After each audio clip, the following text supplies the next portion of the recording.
फाइने 17 April सालमारियाव BJP विजय मिছিল खालायनाय तांसालो देमछरा कचछरा BJP नि candidate Bipin देबरमाना चुबावै खालायजाकमानि लुकुथुम पान्डाव कक सानानै थाङै अकंनो शाखा हस्तेनि मन्त्री अक्रा professor doctor Manik Saha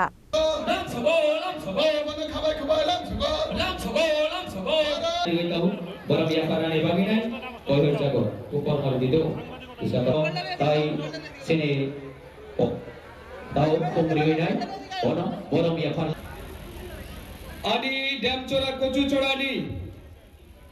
BJP पार्टीनि प्रार्थी আসলে লুকুথুম পান্ডা খাইজাখা জুরি ছড়া শালকা হাতিও মানজাকা হাসিনি মন্ত্রী অক্রা professor doctor Manik Saha বিজেপিনি Hasda আসোফাং MP Rajib Bhattacharya candidate Bipin Debbarma মন্ত্রী সুধাংশু দাস এমএলএ স্বপ্না দাস পালন খবর বদলিতে গোबांखौ আদংরক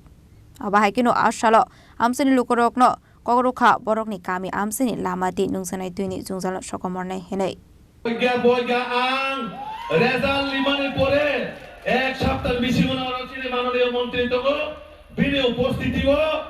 যে ফটিকরাই বাঙালি যে কেন্দ্র তো মানে দেমছড়া কচুছড়ানে এক সপ্তাহ বেশি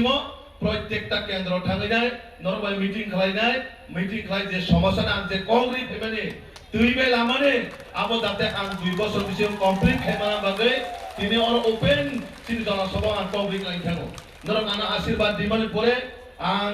সপ্তাহে বেশি মনে নরমাল আসুগই কাম খাইনাই কারণ অরক যে তংনাই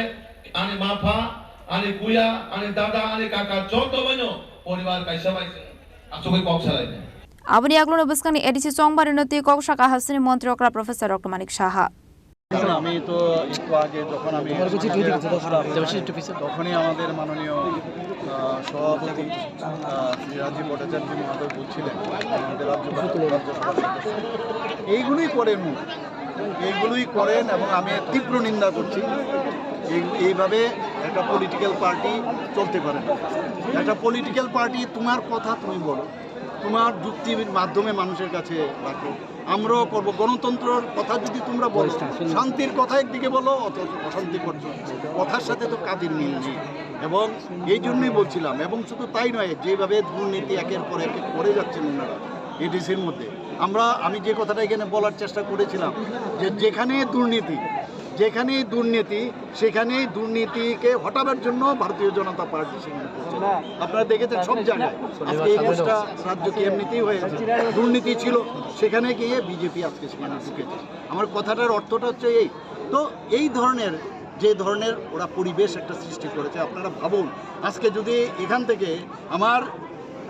ভারতীয় জনতা পার্টির প্রেসিডেন্ট রাজ্যসভার সদস্য উনাকে আটকিয়েছেন আমাদের মাননীয় মন্ত্রীদের গাড়ি আক্রমণ করছেন একের পর এক কালকে আমাদের ক্যান্ডিডেটকে মেরেছেন ওনার হেড ইঞ্জুরি হয়েছে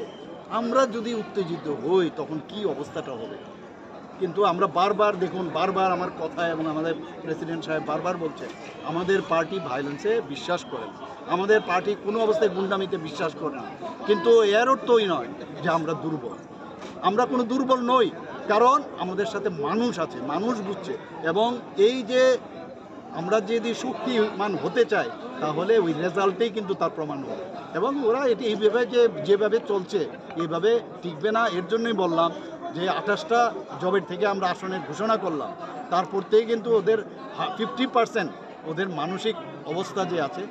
ডিমোরালাইজ হয়ে গেছে ডিপ্রেশনে চলে গেছে ডিপ্রেশনের কারণেই এই ধরনের যে কাজগুলো তারা করে মাথা কোনো ধরনের ইস্তেহার ছাড়াই শুধু একটা পয়েন্ট অফ ভিউতে যে বাংলাদেশ চট্টগ্রাম কক্সবাজার দখল করে গ্রেটার ত্রিপুরাল্যান্ড করার কথা বলেই এই নির্বাচন লড়ছেন কোনো ইস্তেহার নেই ইভেন গত 5 বছরে তারা কি কাজ করেছেন সেটার রিপোর্ট কি বলবেন মানে কেন কি আমার কিছু বলার নেই এটা তো আপনি ওদেরকে জিজ্ঞেস করতে হবে দেখুন পার্টির একটা কাঠামো যে কোনো পার্টি এবং আমাদের পার্টির একটা কাঠামো আছে এদের তো কোনো ইনফ্রাস্ট্রাকচার নেই কীভাবে এসছে ল্যাটারাল এন্ট্রি করে কিভাবে এসছে 2021-এ আপনারা তো জেনেছেন এবং যে আদর্শে ওনারা বলছেন যার আদর্শ নিয়ে এই পার্টি সেই পার্টির যিনি আমাদের মহারাজা বীর বিক্রম কিশোর মানিক্য বাহাদুর আমাদের যে পার্টিগুলো যখন ওনারা আক্রমণ করলেন আমি বললাম নি যে আমি নিজেও গিয়ে মহারাজা বীর বিক্রম কিশোর মানিক্য বাহাদুরের যে ফটোগুলো আছে ভেঙে নিচে ফেলে দিয়েছে পা দিয়ে মারিয়েছে সেইগুলো তুলে আমরা রেখেছি যথাস্থানে তো বোঝা যাচ্ছে কারা বুঝতে হবে এগুলো এদের কোনো না আছে কোনো ধরনের মানে আগামী দিনের চিন্তা ভাবনা না কোনো রকম কোনো দর্শন আছে ওনাদের, কিছুই নেই। তো ওরা এমনিতে হাওয়ার মধ্যে চলছে, একটা জাতিগত বিষয় নিয়ে একটা সুরসুরি দিয়ে এর মধ্যে আছে, আর যেভাবে তামাশা করার গায়ের জোর দেওয়া, এই দুটো ছাড়া ওদের কাছে আর কিছু নেই। আর যেটা আপনি একটা বললেন যে যেটা অসম্ভব জিনিস নিয়ে মানুষকে ভুল বোঝানোর, যেটা কোনো দিনই সম্ভব হবে না। যদি মানুষকে বোকা বানানো যায় তাহলে আমার অসুবিধা কি? তো মানুষ এখন বুঝতে পারছে যে এটা কোনো দিন, এবং এটা অসাংবিধানিক, এটা বলতে পারে না এরকম। কারণ একটা স্টেটে, একটা কান্ট্রির সাথে আরেকটা কান্ট্রি তার কিন্তু একটা ডিপ্লোম্যাটিক রিলেশন থাকে, সেখানে বললেই হবে না। এটা যে কোনো সময় কিন্তু এটা মানে কেস হতে পারে, এটা এইভাবে হয় না এগুলো। স্যার, আপনি মঞ্চ থেকেও বললেন যে তারা যে ভুল বোঝাচ্ছে সেখানে আপনারা যদি হাত সরিয়ে নেন তারা কিছুই করতে পারবে না। সেখানে দাঁড়িয়ে তিপ্রামথার সুপ্রিমো বারেই তার বিভিন্ন বক্তব্য সোশ্যাল মিডিয়া থেকে শুরু করে ন্যাশনাল মাধ্যম থেকে শুরু করে প্রত্যেকটা জায়গায় একটা কথা বলছে, অ্যালায়েন্স আপনাদের সঙ্গে হয়নি বা তিপ্রাস অ্যাকর্ড আপনাদের সঙ্গে হয়নি, যা হওয়ার দিল্লির সঙ্গে হয়েছে। সেখানে আপনাদের সঙ্গে অ্যালায়েন্সে থেকে রাজ্যকেই কি পাত্তা দিচ্ছে না বলে মনে করছেন? দেখুন, আপনারা প্রশ্ন করুন, আপনারা নিজেরাও জানেন আনসার। আপনারা নিজেরাও দেখেছেন, সোশ্যাল মিডিয়ার কথা বলছেন, আর সোশ্যাল মিডিয়ায় উনি কি বলেছেন যে ডক্টর মানিক শাহর জন্য অ্যাকর্ড হয়েছে। আবার আপনারাই বলছেন যে উনি এই কথা বলছেন। তা আমি এই বিষয়ে কি উত্তর দেব?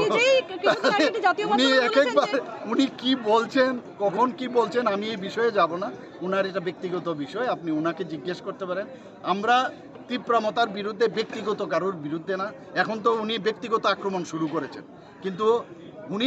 ব্যক্তিগত আক্রমণ করে বলছেন আমরা নাকি ব্যক্তিগত আক্রমণ করি। মানে যাই হোক, উনি ওনার এই বিষয়গুলো এখন মানুষ সব বুঝে গেছে, এক একবার এক এক কথা বলে, কিন্তু সময় এসে গেছে। 12 তারিখ আপনারা বুঝতেই পারছেন কি হতে যাচ্ছে। 17 তারিখ আমরা তো গেরুয়া রং নিয়ে খেলবো,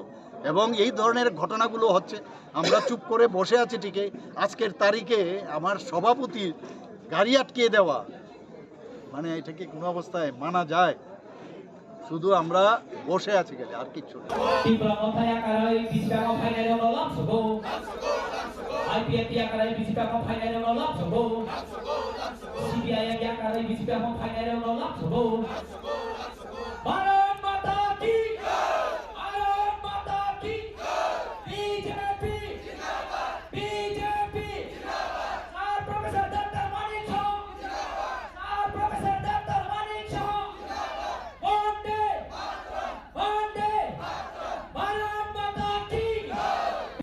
Demdom ni shime omit ni koktum chini khorang.